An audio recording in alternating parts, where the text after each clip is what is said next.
Comfortable when you get to the next race, they get swallowed up by the crowd. Although having said that, it looks as if Charlie's away again.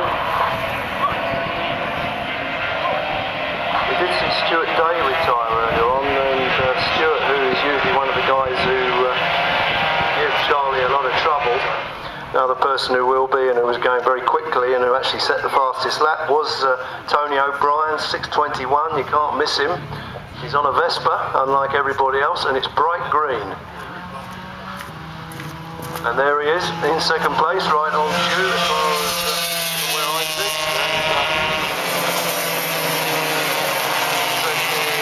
Lap time for that first lap. The start was some 3 seconds slower than Charlie, but we'll back to the result first. Edmonds. Oh dear. Well, our friend on the Vespa has gone backwards, and but from the speed that he's who was that? Was Stuart? Maybe O'Brien made a mistake back there somewhere, although Dave is now holding on to it, so maybe those two can drag themselves round, and after Edmonds, the problem is that they get so preoccupied with their own private battle that Charlie might disappear over the horizon. In 5th, Doug Turner in 6th, and Mike Copper, I think it was, in 7th place.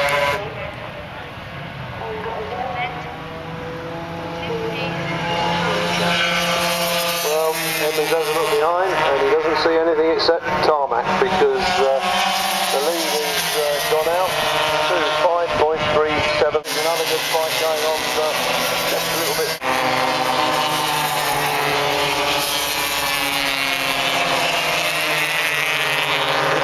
Looking like a very nice double for Charlie Edmonds.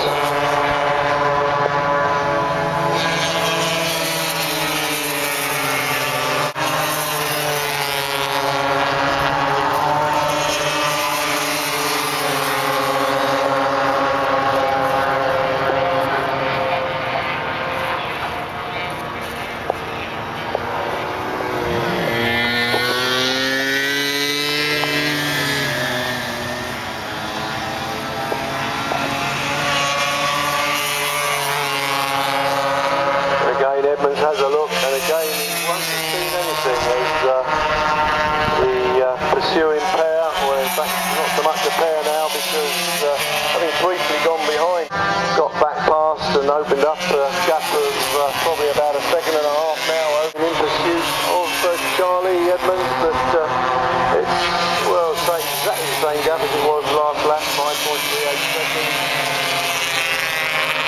1.5 seconds back today, then Guy Topper some 9 seconds behind Stuart Day.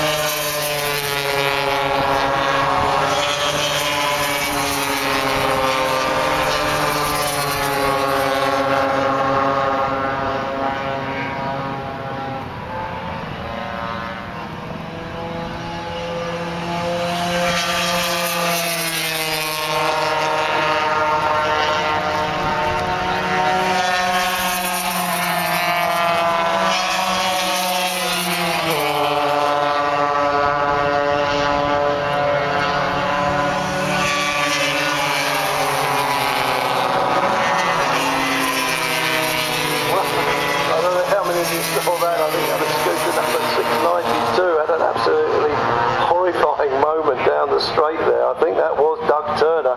Just happened to be looking at him. He's pulled off, probably going to check his underwear as well as his bike, as well as his scooter, I should think. You did see that. I think he seized. And if you look back there towards the back of the grid, you can see a great big black snake of rubber where it happened. And how he kept on that thing, I will never know.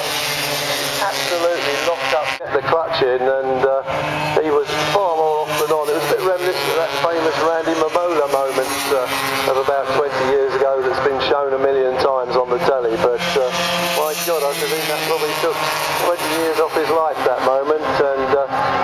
credit to him. He stayed on and he's rather sheepishly wheeling it back now into the pit lane at the far end. But,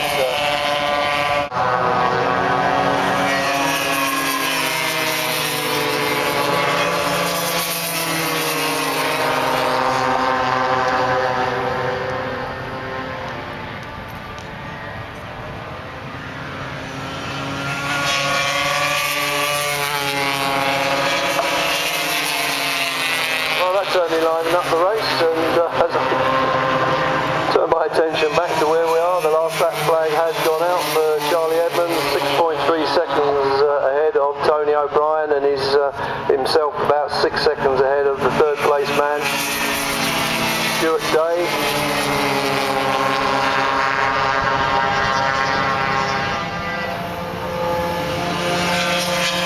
There he goes, Charlie, a nice double for him. And oh dear, Tony O'Brien is, well, there's certainly been some incident in this race. It looks like he may have run out of petrol or something, the way he's looking, but poor old Tony is touring here, fastest, and looking down. No, maybe it's not petrol, surely he wouldn't run out of petrol, but something has happened. It's just the way he's wiggling the bike. It's a bit reminiscent of what you do when you have run out of petrol. Come on Tony, keep pedalling, keep pushing. Nearly there, 5 yards to go, he's there. So what a disappointment. Certain second place it would have been, but pushes the green vector away.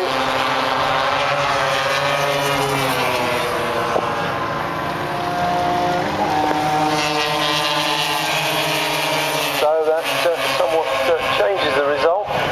Stuart Day who got second, then Guy Topper, John Howe. I'm looking to see Tony O'Brien, who eventually got 8th place.